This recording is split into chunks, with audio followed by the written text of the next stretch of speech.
Hai,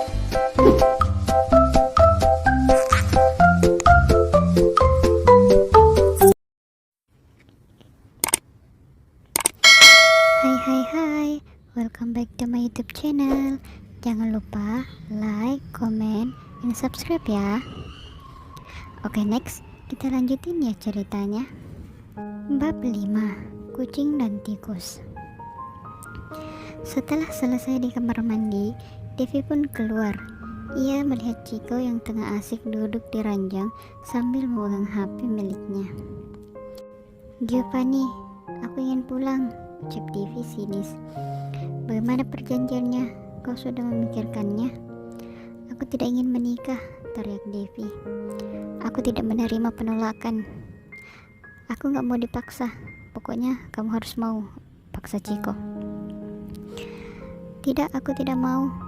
Kalau begitu, kau tidak bisa keluar dari mansion ini. Pokoknya aku harus pulang, ucap Devi lalu berjalan menuju pintu kamar itu.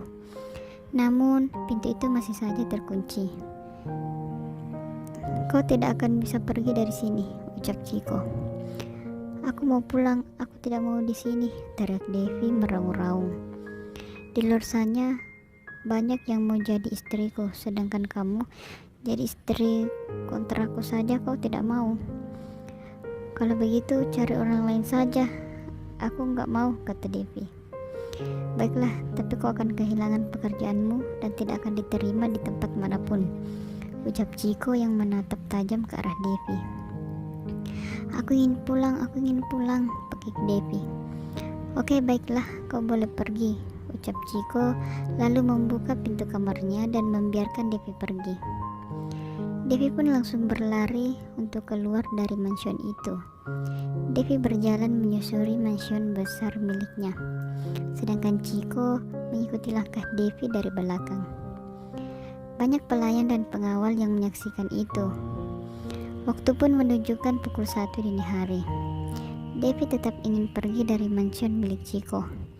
Setelah Devi sampai di ujung gerbang mansion besar itu, namun tiba-tiba langkahnya terhenti saat melihat suasana yang sangat gelap dan sepi. Kenapa berhenti? Tidak jadi pulang, ucap Chico. Gelap, ucap Devi sendu karena Devi memiliki fobia kegelapan. Maukah kau mengantarku pulang? Lirih Devi pelan. Pergi saja sendiri, bukannya kau ingin pergi, ucap Chico. Dasar kau ini, apa seperti ini caramu menghadapi perempuan, ucap Devi berteriak. Kamu yang minta keluar, jadi ya sudah keluarlah, ucap Chico sinis. Baik, aku akan pergi, ucap Devi yang kini berjalan keluar dari pagar. Devi pun menguatkan dirinya untuk jalan menyusuri jalan yang gelap itu untuk sampai ke rumah. Dasar pria jahat, tidak punya perasaan, celutuk Devi kesal sepanjang jalan. Namun tanpa sepengetahuan Devi, Chico mengikutinya dari belakang karena malam hari berbahaya bagi seorang wanita. Dan benar saja, tiba-tiba langkah Devi terhenti ketika dihadang oleh dua preman yang terlihat sangat mabuk berat. Devi pun mencoba tenang ketika melihat dua preman itu. Langkahnya pun semakin cepat untuk menghindari preman itu. Hai cantik, mau kemana jam segini? Ucap salah satu preman itu. Kemarilah sayang, kita akan bersenang-senang malam ini, ucap preman itu sambil memeluk pinggang Devi. Lepaskan aku, ucap Devi meronta-ronta. Diamlah, kita akan menghabiskan waktu bersama malam ini, ucap preman itu sambil menyentuh dagu Devi. Devi pun melawan. Kemudian salah satu dari preman itu menarik lengan baju Devi hingga sobek. Air mata di pipi Devi bercucuran. Ia sangat ketakutan. Chico yang melihat kejadian itu langsung menarik preman itu, lalu mengangkat tubuh preman itu dengan satu tangan, kemudian melemparnya dengan keras dan menendang keras tubuh preman yang sedang memeluk dengan cepat berlari ke arah Chico dan memeluknya dengan erat. Chico pun merasakan tubuh Devi yang sangat bergetar hebat akibat ketakutan. Urus mereka, ucap Chico kepada para pengawalnya. Ciko membawa Devi ke dalam mobilnya, lalu meletakkannya di sebelah, kemudian pergi membawa mobil itu. Ciko menatap Devi yang sedang terdiam dan ketakutan akibat kejadian yang menimpanya. "Tenanglah, kau sudah aman sekarang," ucap Ciko kepada Devi. Devi hanya diam dan menatap kosong ke arah depan. Setelah sampai di mansion, Devi tidak ingin keluar, sehingga Ciko menggendongnya lalu membawa wanita itu dengan wajah datarnya. Kemudian Ciko menyuruh pelayan untuk mengurus kebutuhan Devi. Ciko meninggalkan Devi lalu melangkah menuju ruang kerjanya, lalu memijit pelipisnya seakan sedang memikirkan sesuatu. "Bos, tempat kita diserang," ucap asisten pribadinya. Bagaikan tak mengenal waktu, Ciko kini beranjak dari ruang kerjanya menuju wilayah yang sedang diserang. Sinar matahari pagi menyinari mansion milik Ciko. Devi pun yang tertidur lelap kini terbangun dari tidurnya. "Nona sudah bangun," ucap salah satu pelayan. Devi mencoba menyadarkan dirinya, melihat sekeliling, dan saat mengingat kejadian kemarin, Devi menetiskan air mata. Andai saja kemarin Ciko telat menolongnya, mungkin Devi tak akan bisa menerima hidupnya. "Aku ingin pulang," ucap Devi. "Maaf Nona, bukannya hari ini Nona ada ujian di kampus? Tuhan mengatakannya kepada kami untuk membantu Nona bersiap-siap. Dan ini baju Nona." "Astaga, aku lupa," ucap Devi sambil meluk jidatnya.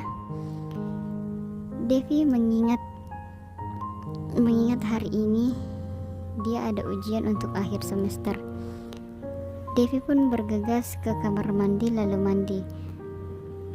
Beberapa menit kemudian Devi pun keluar dari kamar mandi, kemudian bersiap-siap untuk pergi ke kampus.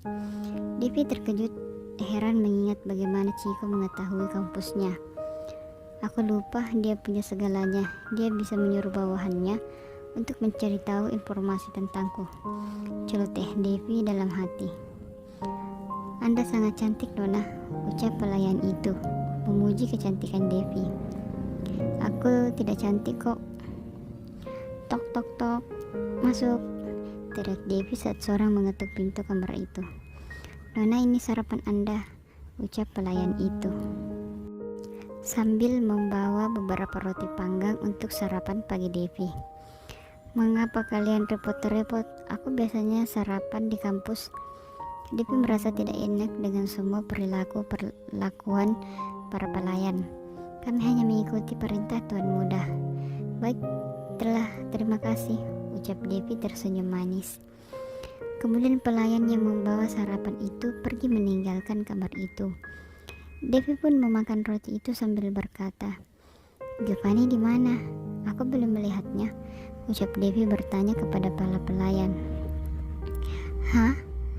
Para pelayan terkejut tak kala Devi memanggil Ciko dengan sebutan Giovanni.